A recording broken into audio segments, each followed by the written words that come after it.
ইসলামীকে নির্মূল করার আহ্বান জানিয়েছেন জনাব মির্জা ফখরুল ইসলাম আলমগীর, বিএনপির মহাসচিব এবং এলজিআরডি মন্ত্রী। এই রকম একটা কথা জামাতের যে ইকোসিস্টেম আছে অনলাইনে, খুবই ভাইব্র্যান্ট একটা মিসইনফরমেশন এবং ডিসইনফরমেশনের ইকোসিস্টেম আছে, তারা ভীষণ ছড়ালো। আসলে কি তিনি তা বলেছেন, বা জামাতকে নির্মূল করা নিয়ে মির্জা ফখরুল ইসলাম আলমগীর কী বলেছেন এবং তিনি কি সেটা বলে ভুল করলেন?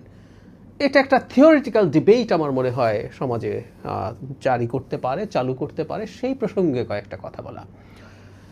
প্রথম কথাটা হচ্ছে, মির্জা ফখরুল ইসলাম আলমগীর নির্মূল শব্দটা ব্যবহার করেছেন, তবে তিনি বলেছেন রাজনৈতিকভাবে নির্মূল করার কথা।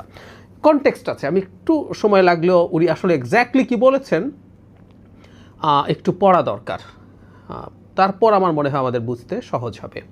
জামায়াত ইসলামীকে ইঙ্গিত করে মির্জা ফখরুল ইসলাম বলেন, দেশের রাজনৈতিক স্থিতিশীলতাকে বিনষ্ট করার জন্য একটি পক্ষ প্রথম থেকেই অপচেষ্টা চালিয়ে যাচ্ছে। নির্বাচনের আগে থেকেই বিএনপির বিরুদ্ধে অফুরন্ত মিথ্যাচার, অপপ্রচার, সোশ্যাল মিডিয়াকে অন্যায় ও অনৈতিকভাবে ব্যবহার করে জনগণের কাছ থেকে দলকে সরিয়ে নেওয়ার অপচেষ্টা করেছে, কিন্তু তারা সফল হয়নি। তারা ফ্যাসিস্ট শাসনের পায়তারা করছে কিনা সেটা চিন্তা করতে হবে। ভিন্নভাবে দেশকে আবার স্বৈরাচারের মধ্যে নিতে চায় কিনা সেটাও ভাবতে হবে। তিনি বলেন, আজকে আমি এক পত্রিকা সংবাদ দেখলাম, যে সংবাদটি আমাকে অত্যন্ত আহত করেছে।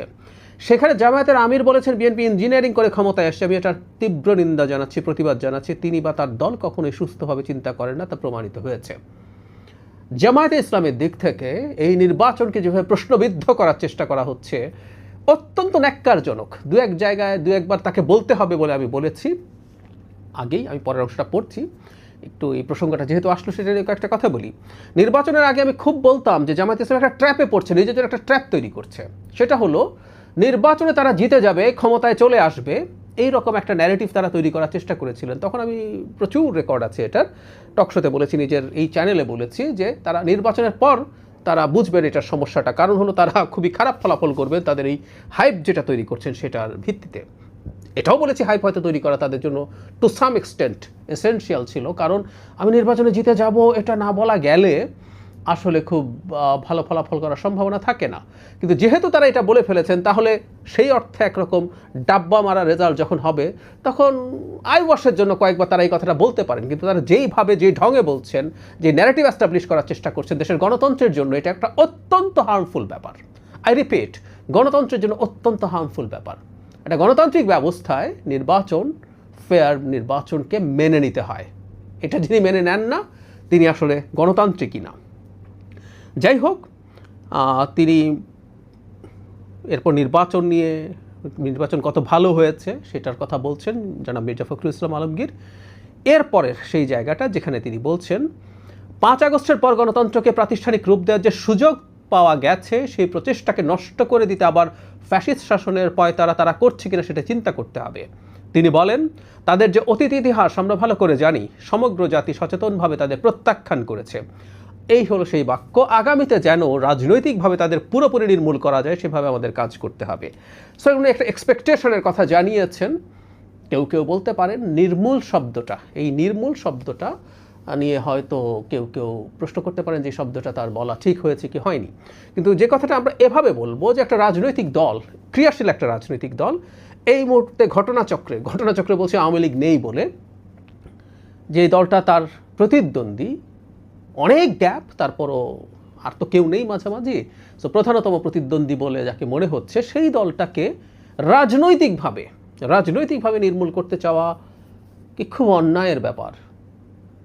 কোথাও তো এটা বলা হয় নাই যে তাকে বল প্রয়োগের মাধ্যমে, যেটা শেখ হাসিনা করার চেষ্টা করেছেন, দলগুলোকে নানা রকম অন্যায়, মামলা, হামলা, ক্রসফায়ার, গুম ইত্যাদির মাধ্যমে তাকে এইভাবে নিশ্চিহ্ন করে দেয়া। সেটা জামাতকেও চেষ্টা হয়েছে, বিএনপিকে তো হয়েছেই। সেটার কথা তো নয়। রাজনৈতিকভাবে মানে হচ্ছে রাজনীতির মাধ্যমে তো কোনো দল নির্মূল হয়ে গেছে আরেক দলের রাজনীতির সাথে টিকতে না পেরে। এর সমস্যাটা কোথায়? মজার ব্যাপার, বহু ফটোকার্ড ছড়িয়েছে যেখানে রাজনৈতিকভাবে শব্দটা সরিয়ে ফেলা হয়েছে। মির্জা ফখরুল ইসলাম আলমগীর, এখানে আমি দেখলাম জামায়াত এটার প্রতিবাদও করেছে। জামায়াতও কি সম্ভব হলে রাজনৈতিকভাবে বিএনপিকে নির্মূল করতে চাইতে পারে না? নির্মূল শব্দটা কঠিন, কিন্তু এটা রাজনৈতিকভাবে করলে প্রবলেমের কিছু আমি দেখি না। বিশেষ করে বিএনপির মতো একটা দল যার সাথে জামায়াতের মারাত্মক মতাদর্শিক সমস্যা আছে। আমি ব্যক্তিগতভাবে মনে করি মধ্যপন্থী একটা দল বিএনপি, সে মধ্যডানও না, জামাত অতি ডান এইটা বলতে গেলে আসলে প্রবলেম হয়। মুনাফেকি রাজনীতির কথা আমরা বলছি এই কারণে, আসলে এই দলটাকে আমরা চিনতে পারি না। নির্বাচনের আগে প্রচুর কথা বলেছি যে দলটার বিভিন্ন পর্যায় থেকে ইসলামী শরিয়া কায়েমের কথা বলা হয়, মানে এটা ডানপন্থী গণতান্ত্রিক রাজনৈতিক দলও না। যে দলটা ইসলামী শরিয়া কায়েম করতে চায় বাংলাদেশে, সেটা ভালো কি খারাপ ইজ এ ডিফারেন্ট ডিবেট, কিন্তু যে চায় এই কনস্টিটিউশনাল ফ্রেমওয়ার্কের মধ্যে, এটা ইম্পসিবল। আমি বহুবার বলেছি যে আমাদের গঠনতন্ত্র যে কেউ পড়ে দেখবেন, এটা কোনোভাবেই একটা গণতান্ত্রিক ব্যবস্থায় কাজ করার উপযোগী গঠনতন্ত্রই না। সে একদিকে ওটা বলছে, বেহেশতের টিকিট বিক্রি করছে একটা পর্যায়ে থেকে, আবার উল্টো সর্বোচ্চ পর্যায়ে থেকে তারা শরিয়া কায়েম করবেন না বলছেন। তাদের যে ম্যানিফেস্টো আছে তাতে মধ্যডান এক ধরনের ওয়েলফেয়ারের কথাবার্তা বলছেন বা মধ্যপন্থী আচরণ করছেন ইত্যাদি নানান, একটা মানে গোজামিল দেওয়ার মতো ব্যাপার। সো এরকম মানে সারা পৃথিবীতে মধ্যডান আছে, উগ্রডান আছে, গণতান্ত্রিক ব্যবস্থার মধ্যেই সারা পৃথিবীতে উগ্রডান পন্থার এক ধরনের উত্থান আমরা দেখছি বিভিন্ন রাজনৈতিক দল এবং ব্যক্তির। সেটা তো পৃথিবীর খুবই আলোচিত ফেনোমেনন, কিন্তু এই দলটা তাও না, এটাকে চেনা যায় না। এটা মুনাফেকির রাজনীতি। সো একটা মুনাফেকির রাজনীতিকে যদি বিএনপির মতো একটা মধ্যপন্থী দল, যার বিরাট জনসমর্থন আছে এবং সেই জনসমর্থনটা কত বিরাট এই নির্বাচনে দেখা গেছে, সেই দলটা যদি মনে করে রাজনৈতিকভাবে এই ধরনের দলকে সে নির্মূল করতে চায়, সমস্যা কোথায়?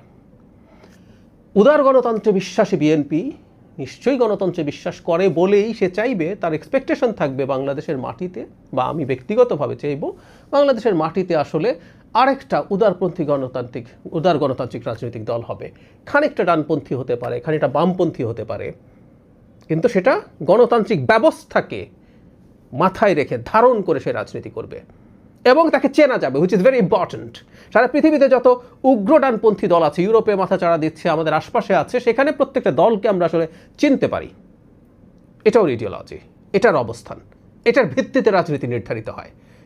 যে মুনাফিকের রাজনীতি জামায়াত ইসলামী বাংলাদেশে করছে, সেই দলটাকে আবারও বলছি রাজনৈতিকভাবে নির্মূল করায় কোনো সমস্যা তো আমি দেখি না, যদি কেউ সেটা এক্সপেক্ট করেন।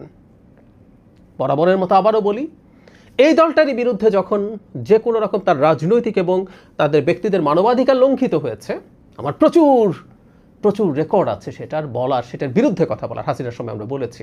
সো ওই জায়গাটা আমরা এখনও আছি, ভবিষ্যতেও থাকবো। এই দলটাকে কোনো না কোনোভাবে অগণতান্ত্রিক পন্থায়, অরাজনৈতিকভাবে নির্মূলের চেষ্টা কোনোভাবেই হবে না। বাকিটা যদি হয়, সেটা এক্সিস্টিং দল সেই চেষ্টা করতেই পারে। সে একটা ক্ষমতায় থাকা দল, দায়িত্বে থাকা দল, চাইবে বারবার সে ক্ষমতায় আসুক, দায়িত্বে আসুক, জনগণের ম্যান্ডেটের মাধ্যমে অ্যাজ মেনি অ্যাজ পসিবল, যতবার সম্ভব ততবার। সমস্যা কোথায়? আবারও বলছি, অন্য কোনো রাজনৈতিক দল না, যে দলটা চরিত্র চেনা যায় না, বর্ণচরা, যে দলটা মুনাফেকি করে, রিপিটেডলি করেছে, সেই দলটা বাংলাদেশের রাজনৈতিক মাঠে যেভাবে আছে, তাকে এই সকল গুপ্ত রাজনৈতিক দলটাকে রাজনৈতিকভাবে নির্মূল করার কথা কেউ যদি বলেন, তাতে আমি ভুল মোটেও কিছু দেখি না। ইউফেমিস্টিকলি নানান কথাবার্তা বলা যায়, কিন্তু এই শব্দটা নিয়ে এত আপত্তির কিছু নেই। আবারও বলছি, এটা রাজনৈতিকভাবে নির্মূলের কথা বলা হয়েছে, এটা হাসিনার মডেলের নির্মূলের কথা।